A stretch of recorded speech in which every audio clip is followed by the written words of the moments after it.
Hello, everyone. This is Robin with 7 questions. A heads up, this episode features some strong language, so listener discretion is advised. Now, on with the show.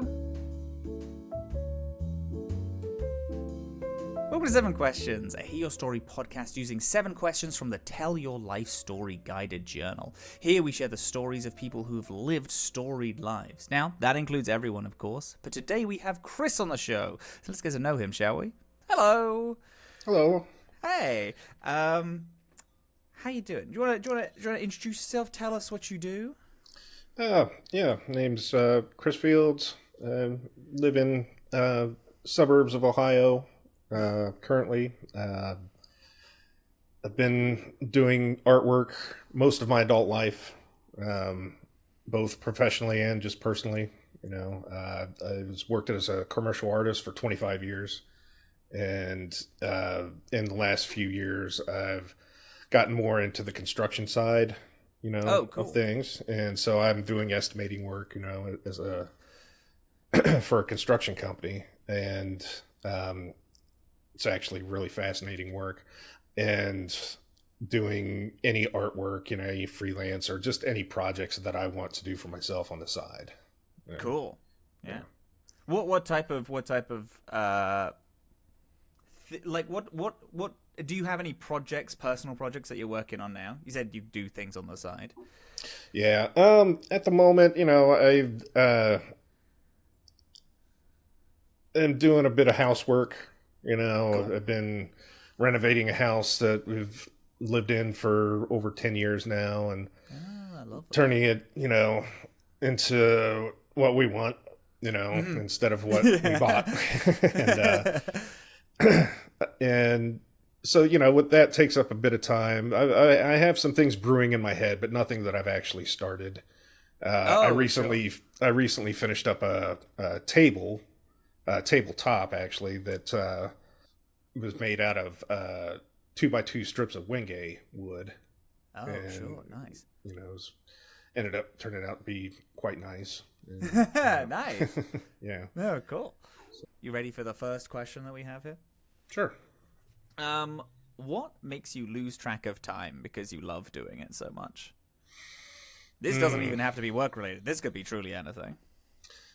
Yeah, I would have to say working on a personal project, be it if it's sculpting, painting, drawing, anything like that. And that nothing makes the time go without my knowing it, without me doing something like that. I've gotten myself in trouble before quite a few times, start on something at 10 o'clock at night, and then I look up and it's 3 or 4 in the morning, and I've got to be at work in 3 hours. Yeah. Oh no, Do you have like a favorite piece that you've done, like piece of art that you've made? Anything that I finish, Oh, sure. Oh my God, I hear that. Yeah. Yeah. Yeah. Yeah, I don't know. I mean, it's kind of weird because when I'm done with them, I'm really just kind of done with them. Sure, yeah. I have my piece. I get it. I'm done with it. I don't even name things anymore. I don't assign names to it because I'm just, there it is. I made it. It's out in the world. Now everybody else can deal with it. Yeah, no, totally. I'm done with it. So yeah, I don't really choose favorites. Sure. Also, it sounds like you don't force inspiration, I guess. It's like if you're doing something and it's like you kind of fall out of like passion or love for it, you're like, okay, I'm good now.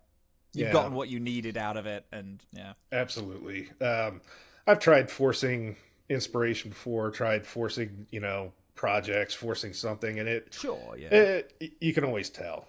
You can always tell it's not a natural, and I don't like that. Maybe other people can't tell, but I can tell. So sure. I pretty much I wait around for whatever it is, to give me that kick in the butt to, sure. Okay, yeah, let's do this. Have you had something where it's like you stopped working on it and then like years pass and then something hits you and you're like, oh my God, I've got, like, you want to go back to it and you've like revisited it? Or is it often that you have stopped and then you're just done? Oh yeah, all the time. I have tons of half-finished projects that I've worked on, just stowed away, in different places around. And every once in a while I'll come across one. I'm like, oh yeah, I remember that. And then, because I'll start with them and I'll start with an idea and then I use up the idea, but the piece isn't finished. And it's like, I got to put that away for a while. And then I come back to it and I'm in a different place mentally, in a different place. And it's like, oh yeah, I pick it right back up. And then sometimes I end up finishing it. Sometimes it's an ongoing thing. It can go on and on and on.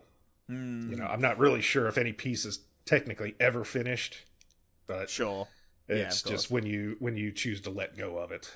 Yeah.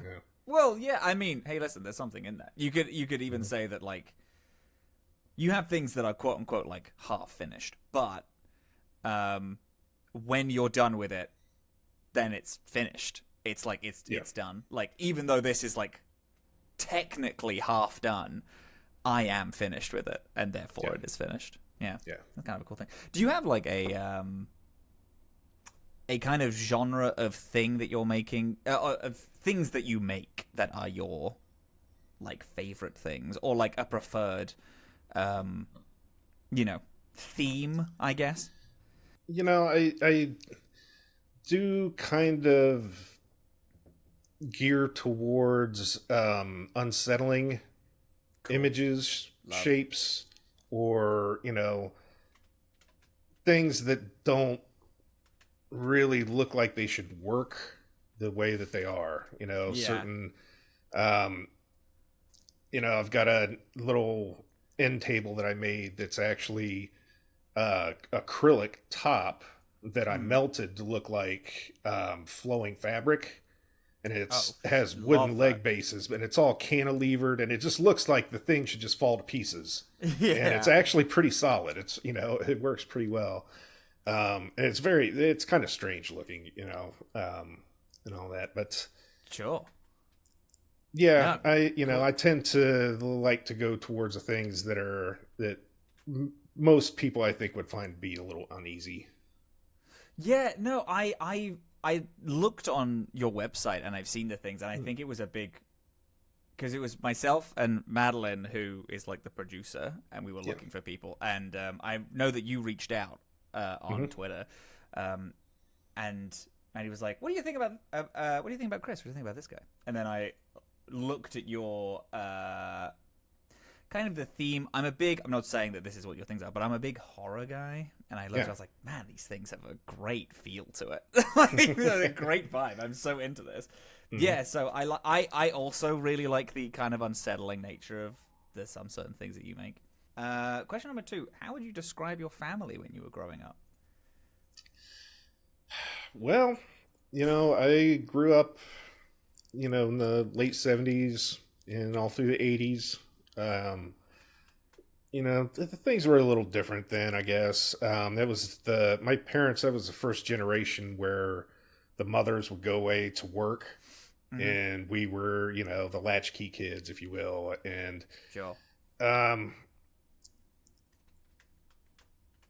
in a lot of ways, it was a blast. I mean, you didn't have mom looking over your shoulder all the time. And, when she was home at times, she would just lock the door and be like, come home when it gets dark. Yeah. All right. And then there were other times, when back in the 80s, there was the whole satanic panic thing that happened. A lot of my extended family were very religious, and, that dug its fingers into a lot of facets of life, back then. And it wasn't just RPGs, it was music, it was television, there were all kinds of things that it was going after. And I think people got a little too caught up in that idea, and unfortunately my mom was one of them. And being a kid thinking, oh, mom's not gonna lie, I went along with it for a little while. And then I reached the age of reason and said, oh, well, okay, whatever. But there was that. But then on the other hand, like my dad's biggest focus, I think, for the longest time was music. He just loved music. and he still has a giant record collection, and he's, had it all as a kid. He would let me just sit there and just rifle through them and just check out everything. Cool. And I'd go through, and that's kind of where I was introduced to some of this art, was, he had like the Molly Hatchet albums that had all the Frank Frazetta, Death Dealer, and, all that kind of artwork on it. And, just really cool stuff that would just stand out to me. And I'd just sit there and pull it out, and I'd just stare at these things for like an hour. Just like, wow, what is that? And it would, listen to, a lot of different kinds of music, opened me up to a lot of music that otherwise I probably would not have heard, so, that was very cool. That is cool. Yeah. A lot of my family lived around, fairly close to us. So, it was all right. But for the most part, we just kind of stayed at home. And when I was 10, my sister was born, and it was just a little bit more of like, all right, kid, we got to go find something else to do because we got another baby to look after, so. So you mentioned, Satanic Panic, and you were like, oh, well, it wasn't just like role-playing games. And because I know that you make miniatures and things for like tabletop. Is that something that you were doing like at the time? Were you playing role-playing games? Or and then because you said that you obviously, as kids do, believed your mum when she says stuff. Did you fall out of role-playing games and then find it again later? Have you found it again now? Are you like back into them? I know that you make tabletop things, so you probably are. I'm not back into playing them now. That's, that is a commitment of time that I just can't, I can't justify at the moment, Sure. But yeah, back then my friends, just came over and was like, you got to check this out, man. We got this Dungeons and Dragons game. It's so cool, and, it wasn't like a typical board game. You got to use your imagination and just do all this cool stuff. And that led to an old version of Robotech game, because that was a big cartoon at the time. I think it was Palladium Books made an old version of that, and we played that for a little while. And then I think it was the 60 Minutes thing that was released where it kind of started the ball rolling on everything, with the role-playing games. And I would get constant lectures from my mom and, all this. And even my dad finally was like, maybe this stuff's a little too mature for you, right now. Sure, yeah. Okay. So, now, of course, I still went over to my friend's house and played, and all that. Sure, they didn't know about it. But, when I got into right around high school, it's kind of when I gave all that up. I started discovering music and playing music and things like that. And I didn't get back into even the idea of role-playing games until about 22 years ago. And I just discovered all this cool stuff. And they had a great store here in town, that I went and would check out. And I'm just seeing like how far like the miniature making had come, and as I still had a lot of my old miniatures that I had as a kid, and I'd like get these new ones, and I'd look at the old ones, and I'd look at the new ones. I'm like, man, this doesn't even compare, This stuff's so great now. And so then I actually started making terrain pieces and stuff to sell, because when I was a kid, I always thought it would be super cool to have just like a big setup, with all these different terrain parts and all this, different sculptural elements and all these things in there. But I really didn't have, access to the knowledge or, the technology or anything to be able to make any of that kind of stuff then. Now, fast forward part of my life, and now I do. So maybe I can try this. And nobody was interested at that time. I tried selling stuff all over the place, and they're like, oh yeah, it looks pretty cool, but I don't know. And it wasn't until just the last couple of years that I finally started getting people, like, hey, maybe could you make this? Could you do this? Like, yeah, sure. So. That's cool. That's really that's dope. What so with, like, because you said that you would, you used to play and then be like, oh man, it'd be so cool to make these little terrain pieces. What actually got you into like sculpture making and making those? Maybe not even minis. Was it like playing like role-playing games got you into like the artistry of it? Was it like a random happenstance? I think it was a little more random. When I was a kid, I always drew, and Sure. it was drawing everything that I could, and coming up, you're learning how to draw on things. And I remember I had an art teacher in 6th grade, I believe, and he helped me make a wooden bridge, a suspension bridge that was in scale with the minis that I had at the time. Yeah. And, that was kind of my introduction to the whole idea of like doing things to scale like that. But, like I say, time goes on, I got into music, and then I started working in commercial art. Because for a while I was toying with the idea of trying to do comic books and animation, things like that. Yeah. And when I got into doing commercial art, they developed a 3D department that I ultimately ended up joining into and learning all kinds of cool stuff from these guys. Dope. Yeah, that's really cool. And, the great thing is it translates from large scale to small scale and without a whole lot of compromise. So, so it just ended up being a natural fit. So when I rediscovered role-playing games, that they were so popular again, and all that, is like, hey, I have the know-how now. I can actually make some of this stuff, and let's see what it does. And, cool. Love that. Yeah. You're also clearly, you're big into music. We've mentioned it several times. You're wearing a Napalm Death shirt. Oh, yeah. Yeah. And how big of a role has music played in, I mean, generally, I guess, your life, but also maybe in the things that you've made? Have you ever joined a band? Do you know instruments? Have you ever thought about doing music as like a big part of your life? Oh, yeah. When I was 16, well, when I was 15, I started learning how to play guitar. And when I was 16, I actually joined a band. Well, me and my friends put together a band, that we thought we were great, and obviously, yeah.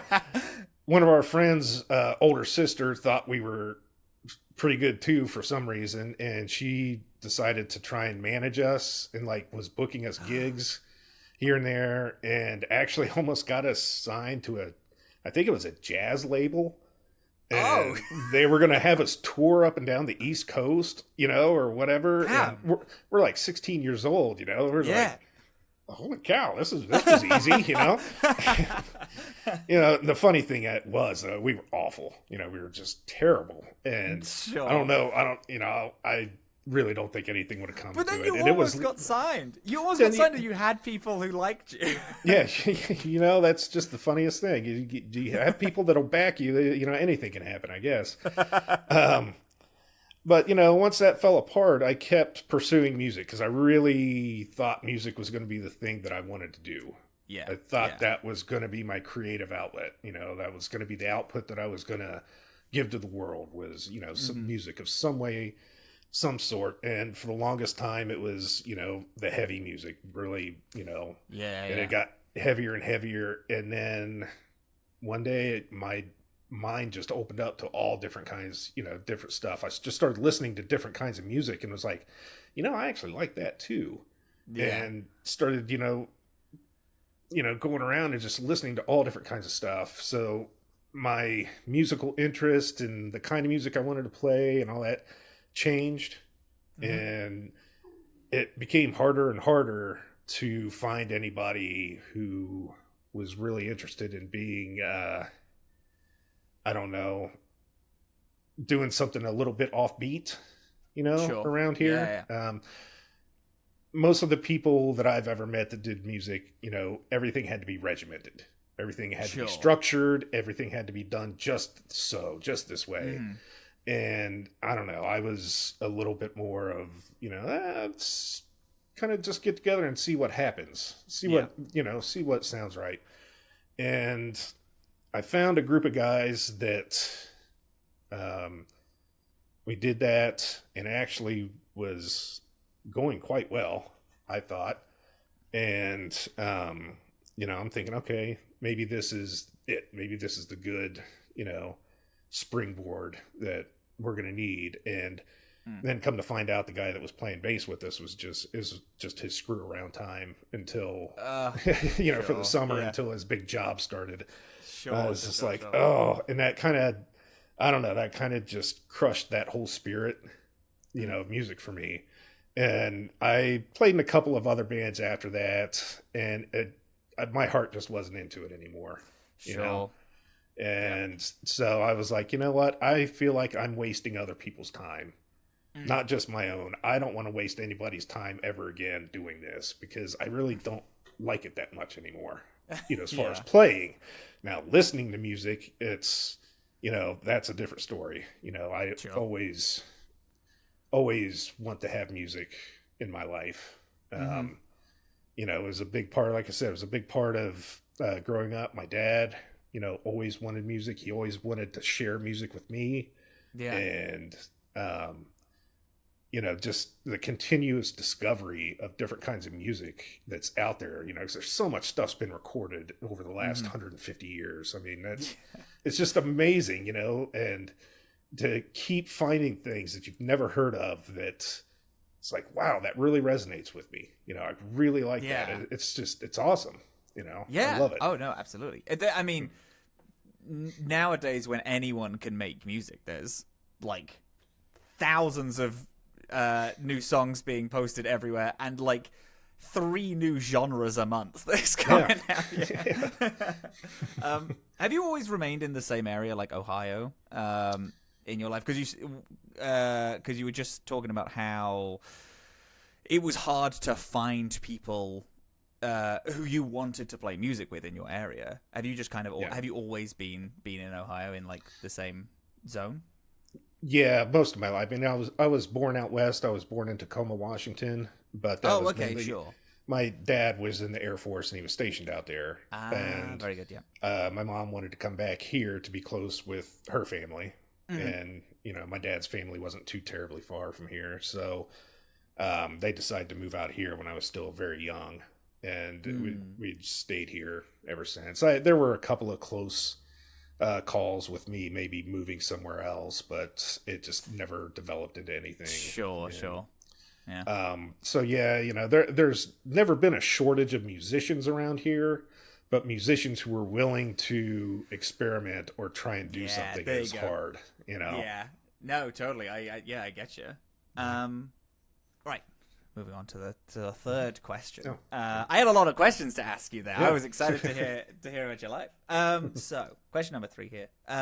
Who was the first person in your life who truly understood you and made you feel like you didn't have to explain or justify yourself? This is a big one. This is a big, deep one. Yeah. I feel like that would have been a guy who ended up mentoring me in sculpting and mold making. His name was Ross Smith. And I would have met him, I would have been 24, 25 years old, somewhere around there when I first met him. At that point, I was still approaching life at a very superficial level. Sure. Okay. And I was getting ready, I was right on the edge of stripping all that away and, not being that. Well, he was somebody, he had already been through that. And I think he could see, what was happening with me, and he understood. So he never asked, never judged, never anything. He was, I could ask him any question about how to do anything, and he always took the time.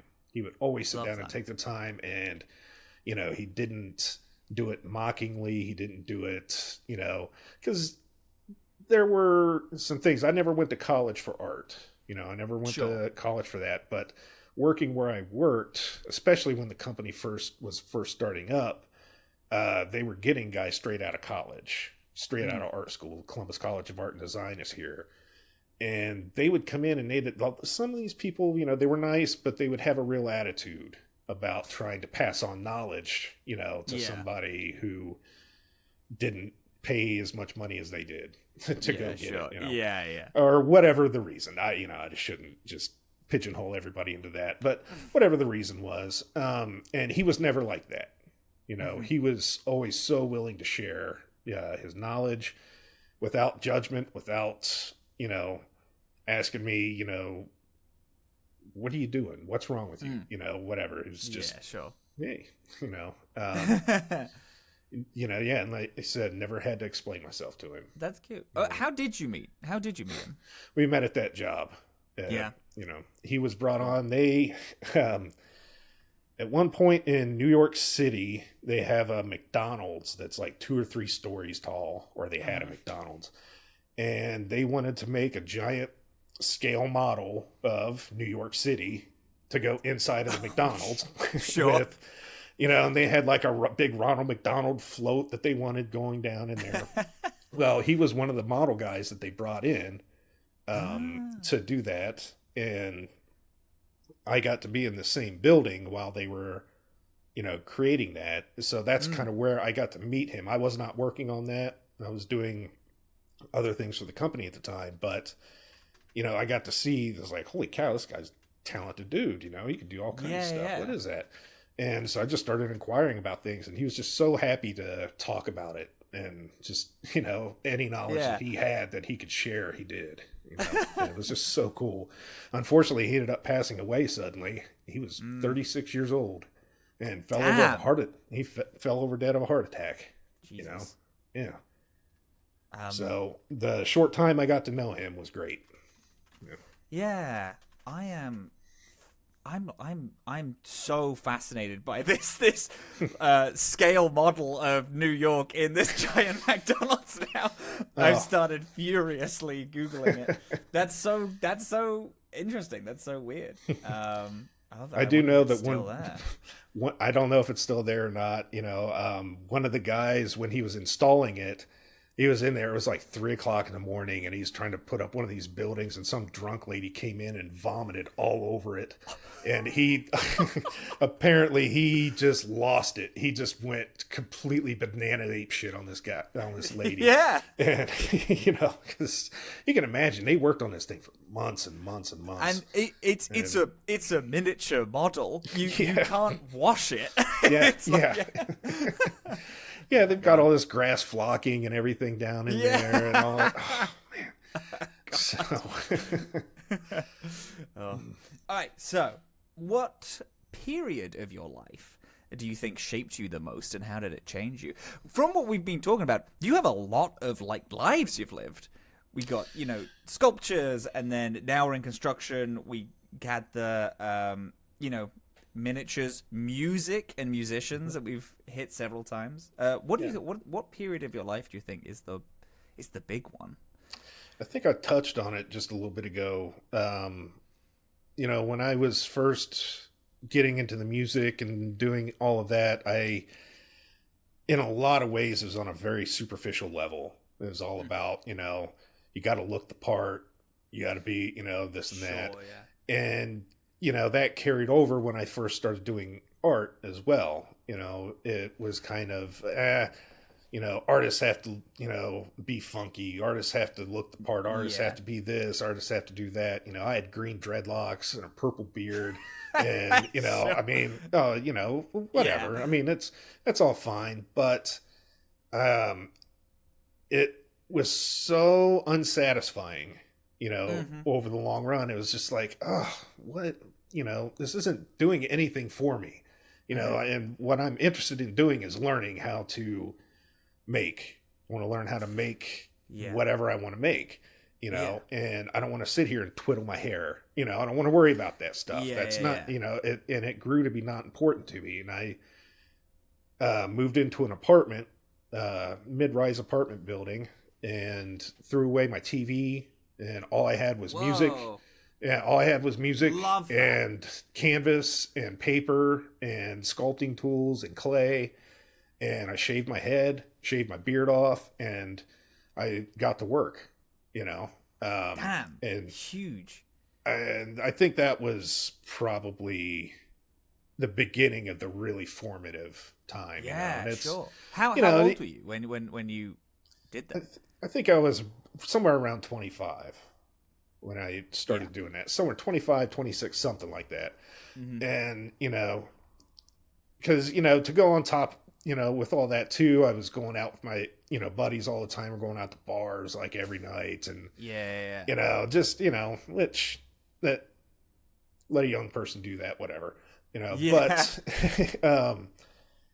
it gets to a point where it's just, not satisfying. And I'm not accomplishing anything at all except, you know, getting a hangover and pissing off my boss at work, you know, so, you know, so getting in and being by myself and stripping myself of all of that superficiality and, you know, actually becoming me, I think that was probably, you know, the most important, formidable time of my life that, you know, really shaped who I've become now. Yeah, no, it must be. No, I love that. That's a great story. Okay, I have to ask this because we talked about music so much. You got like a favorite album? Have you got something that is like, it doesn't matter how many times you go back to it, you just have to listen to it like front to back? Probably the only one that I can think of right off the top of my head right now is Faith No More, King for a Day, Fool for a Lifetime. The first time when I first heard Faith No More, I didn't like them. They, you know, whatever. They Red Hot Chili Peppers rip off, whatever, you know. And, you know, it just didn't do a whole lot for me. And, you know, then the other music they released, I was like, yeah, that's pretty good. But then somebody played that album for me, and it just blew me away. And ever since then, I have to listen to it like at least once a month, you know, front to back. Everything. Oh, love that. Is this, did you find them in the like their initial active years, the one that went into the 90s, or did you re-find them or find them in the like 2000 to nowadays like actives? Well, I first heard them when they came out, and I think it was 1990 when Epic came out. Now I know they had We Care a Lot before that,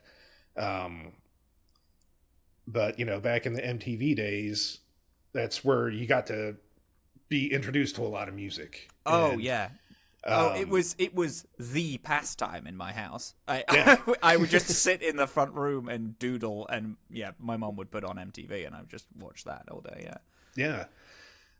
So, you know, I remember they came on, and it was, you know, this isn't Slayer, you know, or whatever, you know, whatever stupid attitude I had at the time.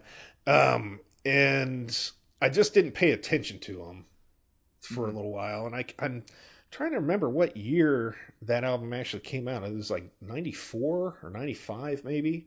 And it wasn't too long after that album came out that I heard it. So it had only been out for, you know, at most 6 months. And then I'd heard it, and it was just like, wow, you know, this is, wow, it's amazing, you know. And ever since then, Mike Patton has been one of my favorite vocalists, you know, and just the chemistry those guys have is, you know, so good. And, you know, I don't know that they're ever going to make music again, which is a shame, but, you know. Whatever. But they made that perfect album for you, so it's like, it's fine, you guys can stop now. They can go be old and go sit in their recliners now. That's fine. Was that a big influence on you when you were being a musician? Did you want to make, like, were you like doing your active, like, pursuing music before or after that album, or during when that album came out? it started well before that, Mm-hmm. and was during that album and a little bit afterwards. Sure. You know, it was. I think I probably gave up music around the year 2000.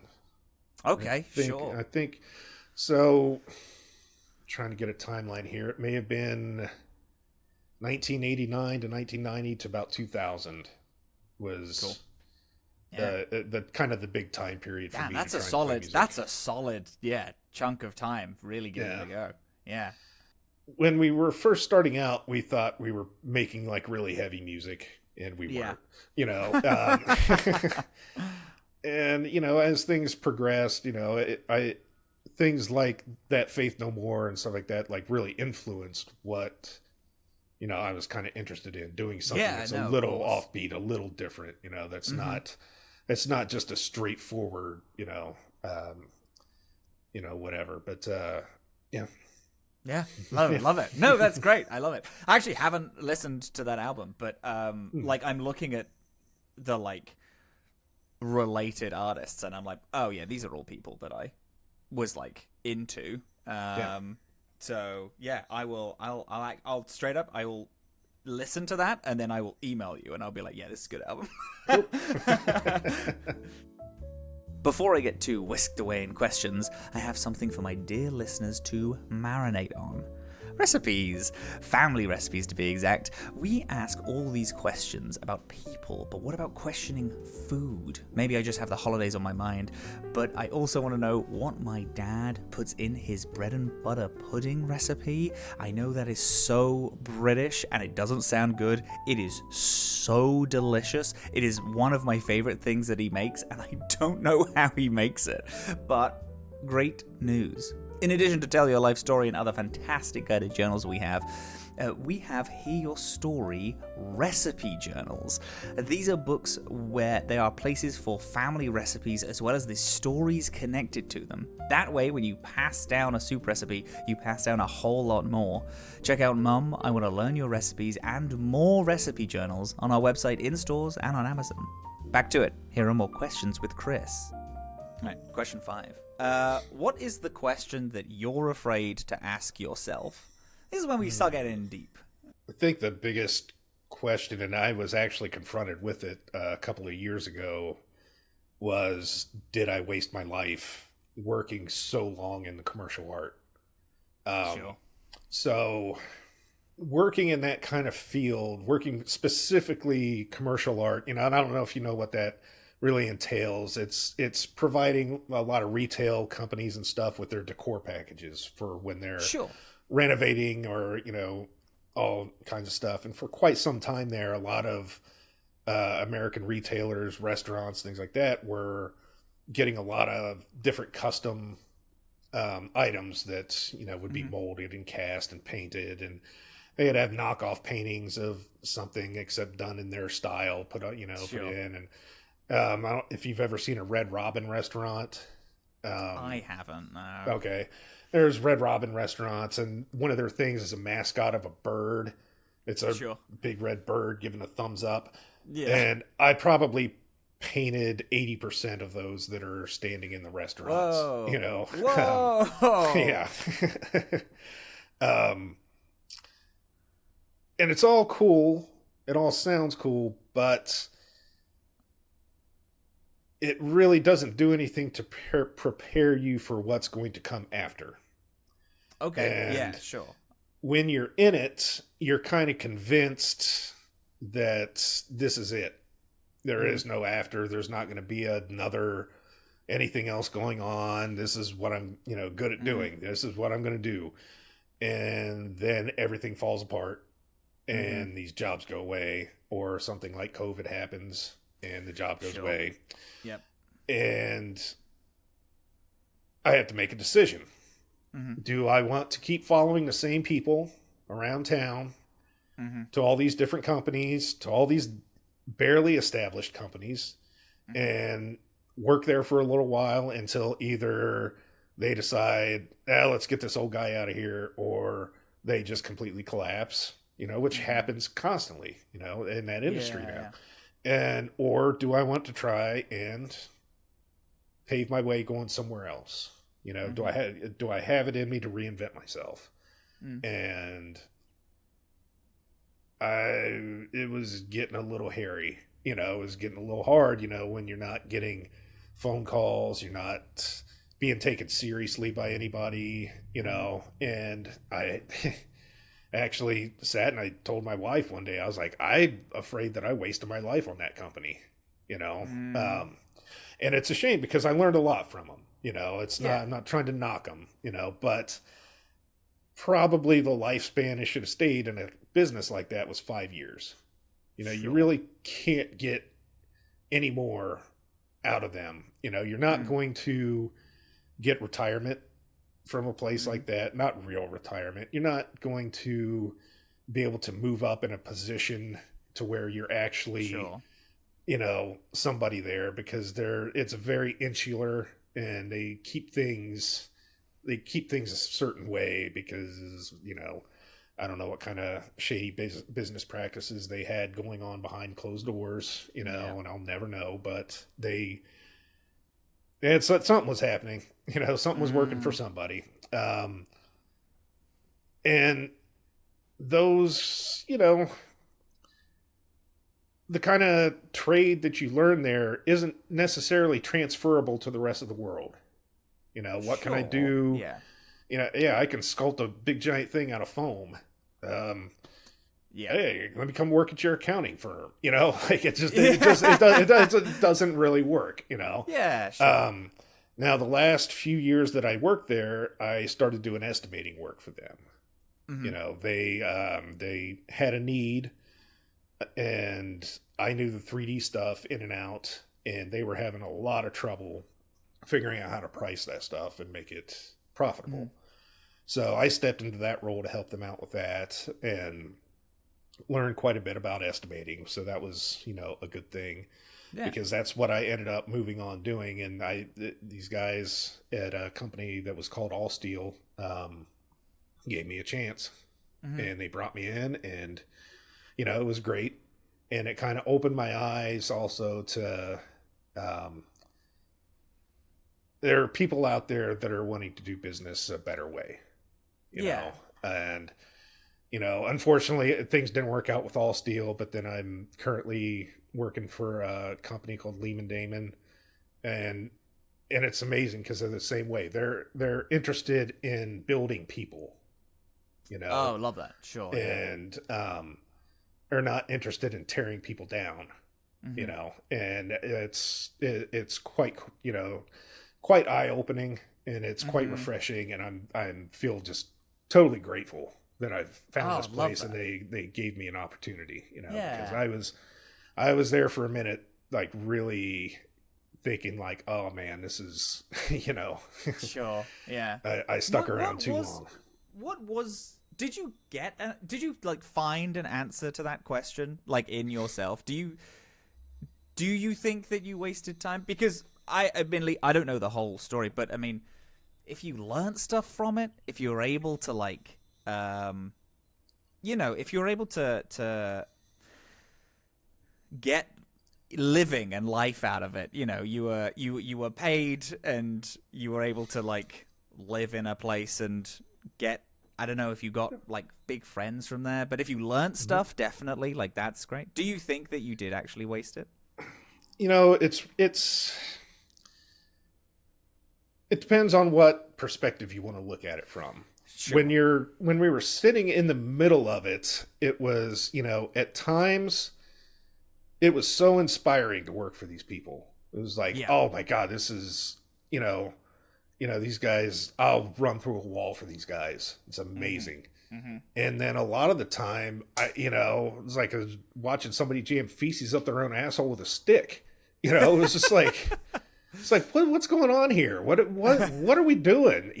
And well, I'm already here. Might as well see what happens. There were things that didn't make any sense, that were a complete waste of time, energy, and sucked a lot of life out of a lot of people. Not just me. It wasn't just me, Sure. But I did meet a lot of really great people, just some of the most creative people, Love that. Yeah. I met my wife there. That was... Love that. Yeah, perfect. All, so much good came from the place. I can't just sit here and say everything was awful. But when it came down to it's time for what's next, it really didn't help with that. Sure. Okay. And when you're in, at a certain point in life, when you're faced with having to start over, it's, it's a little difficult, and, it worked out. Everything worked out. So I'm not, I'm not in the, ring of complaining about it. Yeah, I'm not mad. They gave me an opportunity. They didn't have to do that. They kept me on for a quarter of a century. They didn't have to do that. Sure. Yeah. I never had a paycheck bounce. I never had a paycheck that was late. There's plenty of good, to be brought from that. But there's also just some of the most ridiculous stuff happened there that just, it's another thing. I can't even tell stories to people I work with because they won't believe me. It's just like, it's like, I can't tell you about this stuff, man. You're going to sit here and think I'm just making up stories, man.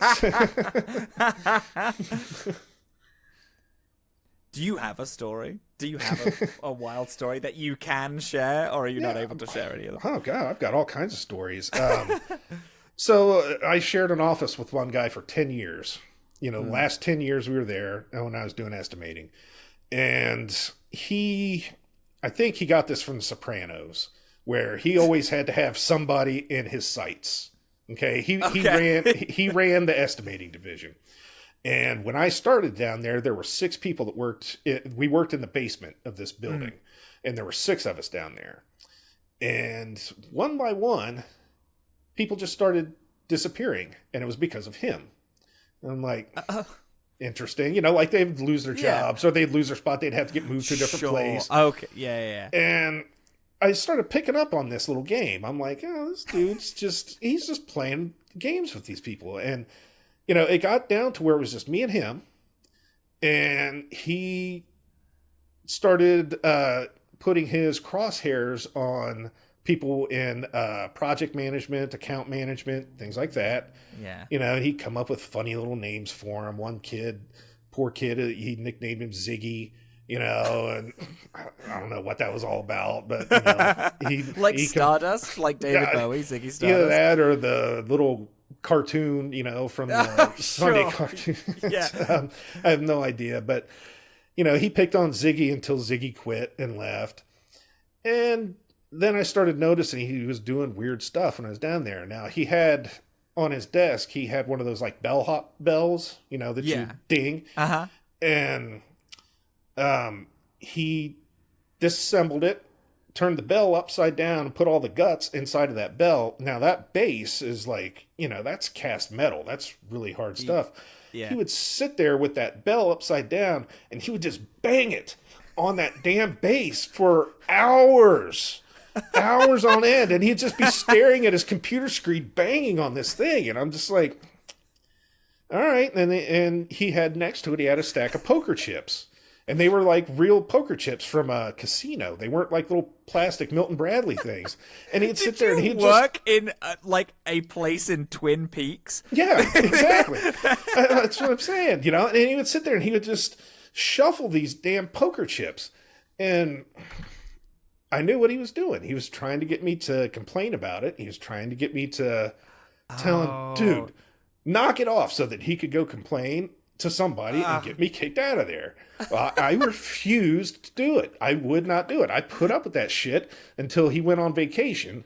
And then I took all of his poker chips and I glued them together. So it was one great big block of poker chips. And he came back from vacation. He didn't say anything. He stopped banging the bell on his desk. And, one day, one of his little buddies came down and she grabbed the poker chips. She wanted to do the thing and picked up a whole big thing of chip, and it just fell right on his desk. And she was like, oh my God, what is that? And, you know, he went on a big rant about if I ever find out who did that, blah, blah, blah, blah, blah, blah, blah. You know, he knew who did it. He knew why I did it. I knew why he was doing what he was doing, you know. Yeah. So that's, you know, that's a little peek into kind of what the kind of nonsense you would have to deal with, you know. These people were insane at times, you know. I mean, some of these guys, they were the nicest, greatest creative people, but then they could just turn into a chaos demon, you know, and just, you're just like, what the hell's wrong with you, man? I'm just trying to get through a work day, you know. Mad. Oh, that's wild. Love it. Okay, all right. That's enough of me being excited. We'll get back to the questions. Okay, if you could ensure that your life and work would accomplish just one thing, what would that thing be? This could be any work. This could be like professional. This could be your personal work. For me, I think it would be just an awareness that there is so much out there to enjoy that you should not limit yourself to just one idea, one concept, you know, one rule of how to be, how to go about your life, how to exist. It's just such a mixed bag out there. There's so much great stuff out there to be had, to be enjoyed. You know, and for all I know, we get one go around on this dust ball. So we should enjoy it all as much as possible. Yeah, you know? I love that. That's grand. When talking about things that you like, love and enjoy, you know, obviously music is a big one. I saw that you have a Dalek mug. Is there like you also like, you know, loved comics and wanted to was thinking about getting into them. When it comes to what you just said about enjoying many things, do you have like, you know, like TV and movies or books or whatever? Is there like a secondary love that you have for another medium, or is it like mainly music that you put yourself into, mainly like sculpture, art and miniatures and things like that? Oh, I have quite a few actually. I love television. You mentioned Twin Peaks. Yeah. David Lynch. Period. It's not just Twin Peaks. Anything David Lynch. Oh, anything. Yeah. Just, no, absolutely. You know, it is on the highest pedestal for me. You know. I like all different kinds of movies. You know, comic books. Even though the comic books that I got into are kind of a little more off the beaten path, like, you know, Simon Bisley and things like that. Sam Keith. Sure. You know, as well as there's some run-of-the-mill stuff that I kind of like, but, you know, I think the last big comic thing that I was into was Gideon Falls. I know Gideon Falls. Yeah. That was quite well done. I really like that. Yeah, because I had a big comic. So I have a big comic book phase. One of my favorite stories, full stop, ever is from a comic series called Saga. And if you know Saga, I had a big phase where it's like before like the Walking Dead TV show. I was a teenager, big into zombies. I got super into that series. And then I got into Saga and all that. So I like talking comics. That's fun. I've heard of Gideon Falls, but I've not actually looked into it. I can see that it's a horror, and that's immediately right up my alley. And it's you know, an overused term, Lynchian in its own right. You know, sure, yeah, of course. No, love that. Awesome, and, great. You know, shows I love, Mr. Robot. Yeah. You know, that's one of my favorite shows that's come out in the last 10 years or so. Sure. Big sci-fi guy? You a sci-fi guy? Did you say that? Oh yeah. Yeah. You know, I like a lot of the Star Wars stuff that's been made. You know, I'm willing to give a pass to some of the things that people complain the most about because you know, whatever. But, you know, I just watched this past weekend a documentary on the making of Jaws. Oh, which sure. was so good. You know, Yeah. and that movie, that's one of those perfect movies that just, you know, shouldn't ever be attempted to be remade. And, you know, absolutely. It's still frightening. And it's literally, it's one of the worst things about me. It's such a hole in my media knowledge. I haven't seen it. Really? I haven't seen Jaws, and I don't know why. Like, everything from that era, like, I devour. For some reason, I have yet to see Jaws, and I do need to change it. Yeah. No. Also, sci-fi guy. I'm going to be excited about Saga for a second. So, it's a sci-fi comic series. There are these, like, it's like there is a planet and there is a moon. The moon is all, like, fantasy based, and the planet is all sci-fi based, and it's a war between them, and it's two people, one from each faction, that, like, fly away and have a kid, and everyone is hunting them as a big taboo thing. Very kind of Game of Thrones. There is a lot of different perspectives, and there is no real good guys in it. One of the lead villains, which is one of my favorite characters, is a robot that just has like a big CRT monitor for a head, and he's the worst person to ever live, and I love him so deeply. Yeah, if you like comics, I would, because you've given me two things that I'm going to check out now, and now I'm like, I need to recommend something to you. I feel Saga. It's really very good. Saga. It's really good. Anyway, is it finished or is it ongoing? So it's ongoing still. They had like a 2-year hiatus, which unfortunately there was a character death before the 2-year hiatus that affected me so into my core that I can't keep reading it because I get so upset the fact that my guy is not in it anymore. So I have yet to pick it up, but it's like, it's so weird. We mentioned Lynchian. Such a weird series. Like the alien design and the things in it is super bizarre, really unique. I love it to absolute pieces. Really good. If you're ever like in a comic book shop and you see it, like, I would super recommend picking up the first one, because you may hate it, but you might like it. From what we've talked about, it seems like we have a very similar taste in media, and so I'm like, hey, maybe you should check it out. Cool. I think I will. Yeah. Anyway, okay. Final question. What question do you wish someone would ask you about your life? Now, I'm going to say the spoiler alert. I am going to ask you it after. So, yeah. When you think about it, what do I wish someone would ask me about my life?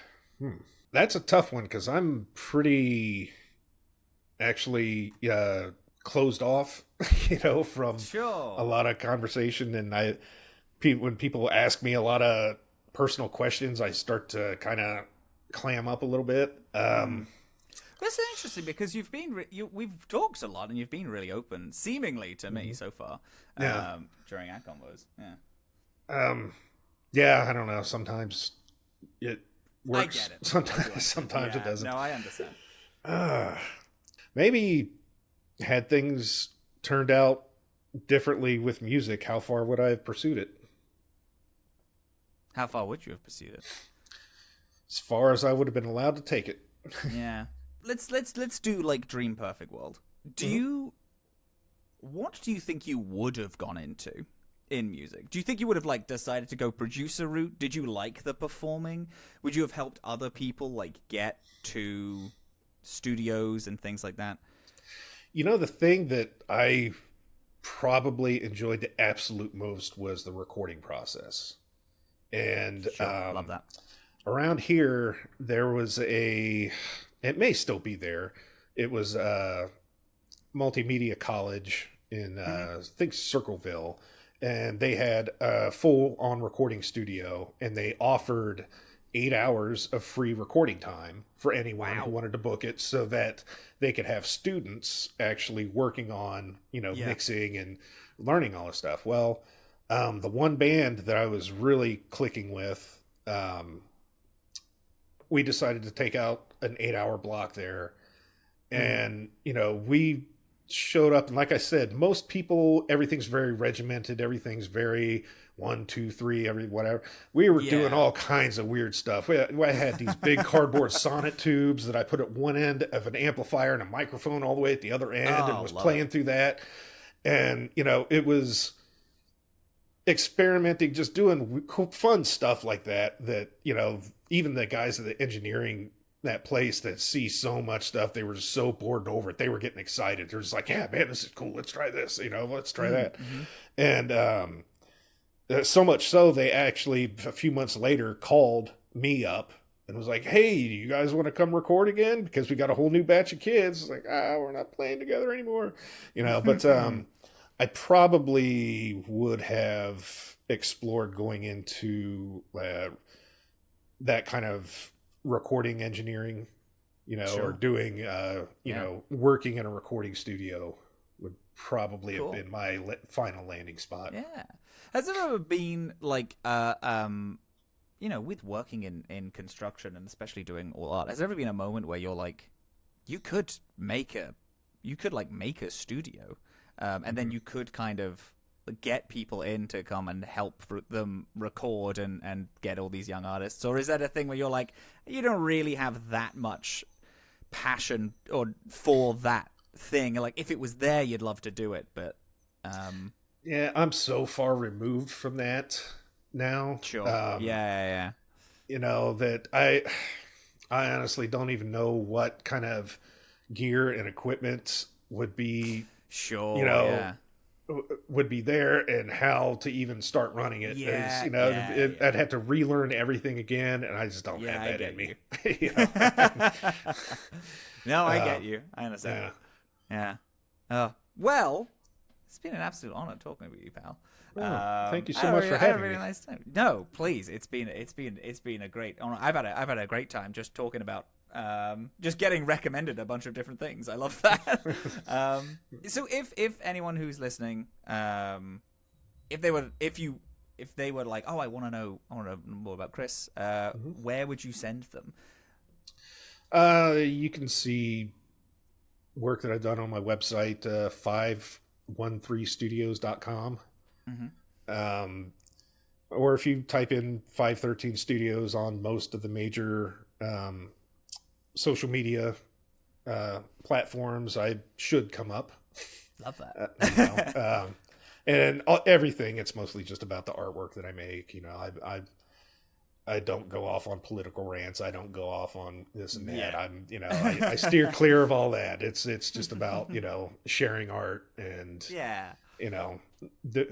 keeping things more positive, not adding to the negative cesspool of, what can be out there. So, I love it. That's great. No, I've had a great time talking, pal. Thank you so much for being here. I appreciate you. Yeah, I have as well. Thank you. This podcast was possible due to listeners like you, the inspiration and funds of Hear Your Story, and our amazing team. Our producer, Madeline Mason, our social media video and transcription editor, AJ Ray, our video editor, Adrian Parker, our copywriter, Parker Robbins, our post-production supervisor and graphic designer, Abby Kelly, our creative art director, Chelsea Jewell, and myself, Robin Eckberg, as your host and audio editor. Thank you so much for joining us, and remember to share your story.